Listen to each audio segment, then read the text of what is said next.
Yo, what's going on, YouTube? And welcome back to Goal Line Hockey. It's your boy, Kevin Forte. And guys, today we have to talk about my poor Sabres fans out there. I'm giving you some good news today. It's been a really rough season. It's been a rough off season with everything going on with that guy. I'm not even going to mention his name in today's video.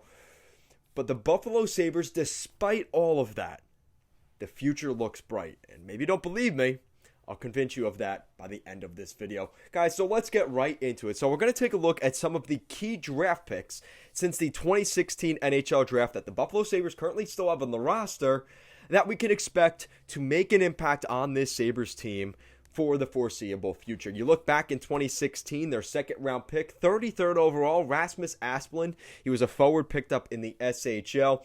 And Rasmus Darlene may not be that top six guy, but Rasmus Darlene could be a really good commodity as a really good third line center. You look at around the league, teams are clamoring for that really good third line center, and they're actually paying them a lot of money. You look at the Islanders, with a guy like Jean-Gabriel Pageau, they're paying him an awful lot of money to play on that third line. But if you're really good at the third line, you get paid like a really good third liner, and potentially you could argue the money of a second liner. And I think that's what they're hoping from Rasmus Darlene at this point. But there's still some, growing pains that we've seen from him, getting sent down to the Rochester Americans at points last year, kind of up and down. This is a huge season for him. Moving to the 2017 NHL draft, the key guy for this entire team moving forward, the key cog, is their 8th overall pick from the University of Minnesota, Middlestadt, the center forward. This is their guy. They are really putting a lot of emphasis on him, and the reason I actually decided to make this video today was because they just re-signed Middlestadt to a nice little deal. It's a prove-it contract for Middlestadt, and it's a prove-it contract for the entire Buffalo Sabres at this point.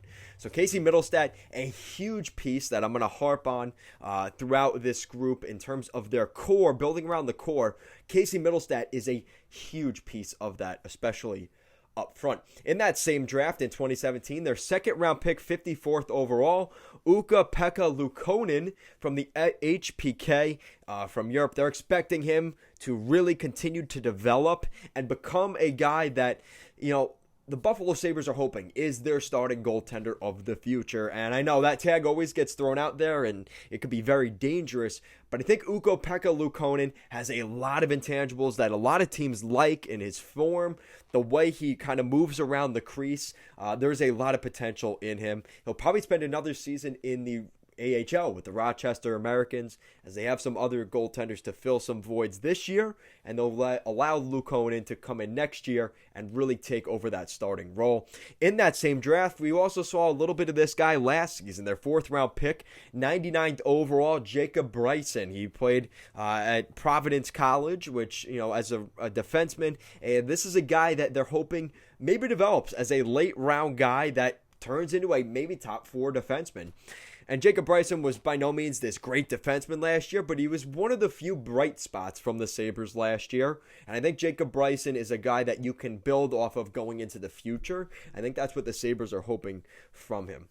In the 2018 draft, things are pretty slim, but they did have the 1st overall pick, who is still there, Rasmus Darlene from the Frölunda of the SHL. We know how talented Darlene is, and maybe getting stunted a little bit over the past 2 years. He's had a rough time during the pandemic and maybe a little bit of frustration getting in his head a little bit there in Buffalo. But I really am expecting good things from him, not to mention some of the cast that will be surrounding him moving forward, which I'll get to as we continue. I think there's still a lot of potential, and the ceiling is still very high for Darlene. Going into 2019, same thing. It's a first-round guy. First round, 7th overall, Dylan Cozens from the Lethbridge Hurricanes of the WHL.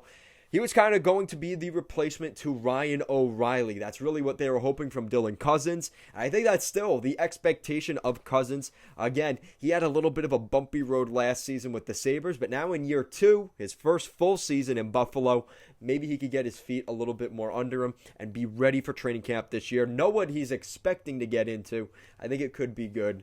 Could be a good thing for a player like Dylan Cousins. Now, going into the 2020 NHL Draft, you have first-round pick, 8th overall, Jack Quinn, the right winger from the OHL's Ottawa 67s. Jack Quinn is projected to be a really talented scoring top 6 forward, and I think that's really what the Sabres are hoping to get from Jack Quinn. And you have some centers there with Cousins, Middlestadt, Rasmus Darlene. He should be able to play on one of those lines with one of those guys. And I think that's really what the Sabres are hoping from a guy like Jack Quinn, is he will jump into that top 6. You also have in the second round of that same draft, 34th overall, in the very beginning of the second round, John Paterka of the DEL Munich team. He's another forward that, again, could be playing in the top 6, maybe middle 6, but I think there's still a lot of potential for a guy like Paterka.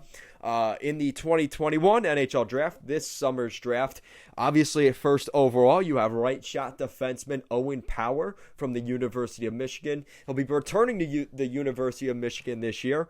I think that's the best thing for the Buffalo Sabres. You look at some of these guys that they've rushed into the NHL, and you could argue that maybe their growth was stunted playing that first year too early. And you're looking at maybe, a perfect example right now in Montreal with Jesperi Kotkaniemi is maybe he was never able to dominate in competition before the NHL.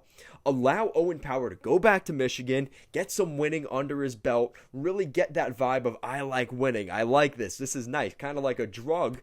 And Owen Power will be dominant. He'll be confident going into his rookie season in the NHL, where the stakes will be much higher next year. And the last time we saw this was Erik Johnson, when he did not play as the first overall pick in his year after being drafted first overall. So it's been a while since we've seen that. It was 2008, I believe, when Erik Johnson did not play in the NHL his first season, first overall. But we're seeing it again with Owen Power, and I don't think that is a bad thing.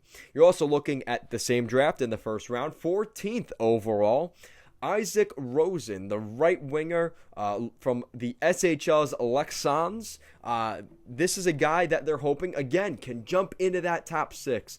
And I think the expectation with Isaac Rosen is he's maybe a little bit more of a two-way guy, maybe kill some penalties. And I think a guy like Rosen would be a nice complement to all the scoring depth that they are hoping to get throughout this team. Now, looking at my projections for just some lines, these aren't the actual lines because you've only got 3 lines, and you also have only a pair and a half for defense, really. So you've got Victor Olofsson, Casey Middlestadt, and Jack Quinn as your top line. Again, I'm not throwing the other guy's name in there because I'm just assuming he's not going to be there at this point in the game for the Sabres. Olofsson, Middlestadt, and Quinn. Second line, you got John Paterka, Dylan Cousins, and Isaac Rosen. A pretty solid first line, a bunch of first-round draft picks there.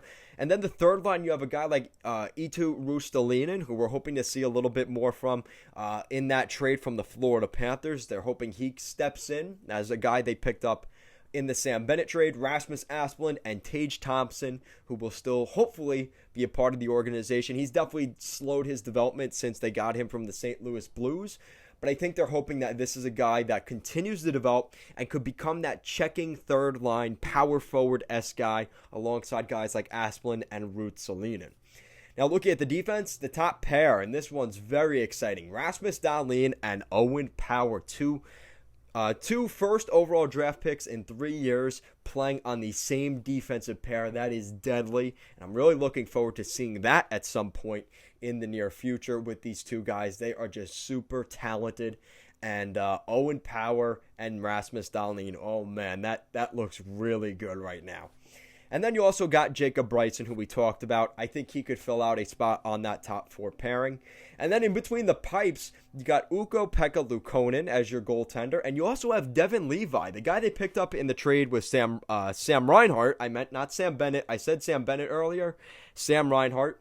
Sam Reinhart trade, you also picked up goalie Devin Levi, a goaltending prospect. And he is projected to maybe be a starter in the NHL. So you have Luukkonen and Levi. We've seen Devin Levi for Team Canada as the starting goaltender. I've seen him before, and I'm sure some of you have as well. So Devin Levi is another really good goalie prospect that they now have in the pipeline behind Luukkonen. So With that said, yes, the Buffalo Sabres have a lot of issues. They have a lot of things that they have to deal with their current captain. They have a lot of issues to deal with maybe in the future as their culture has been an issue. Their ownership has had some questionable situations, but the Buffalo Sabres with this group, I think there's potential here. There's obviously a lot of, guys need to develop, but the potential that is up to the top of the ceiling. I think the Buffalo Sabres are a team that has taken a lot of criticism and a lot of heat. You look down the road, the Ottawa Senators, just a little northeast, look how bad they were about 2.5 years ago. They couldn't get a building. They had crazy ownership with Eugene Melnick telling Pierre Dorian what to do, getting rid of Carlson, getting rid of Mark Stone, Pajot. They've gotten rid of everything. They've torn that thing apart. But look how much better they are now a couple of years later. You've got a pretty solid team there. And you've got really, you look defensively, they almost have an overload of defensemen at some of their prospects.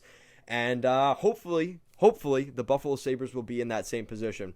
Now, with these lines that I mentioned, you also have to remember whatever they get in the deal for their captain, I'm purposely not saying his name, whatever they get in the deal for their captain, he or them will also be a part of the Buffalo Sabres. So you've already got this prospect pool, and maybe adding more with draft picks and prospects that they could acquire in other deals for other players, which may still be up for grabs for the Buffalo Sabres. So let me know what you guys think in the comment section down below. What do you think of the Buffalo Sabres' future? What do you think? Do you think this team could eventually become a playoff team and maybe get over that hurdle? The Buffalo Sabres have not made the playoffs in a very long time. It's been a really tough run here for the Buffalo Sabres. There are Buffalo Sabres fans that have not seen the team make the playoffs, and that's kind of a shame. The fact you haven't seen your team make the playoffs in your lifetime, that's pretty tough. That's a pretty tough thing. And I remember as an Islander fan, look at the Islanders. Another perfect example. A team that lost their captain, and look where they are now, just a couple years later.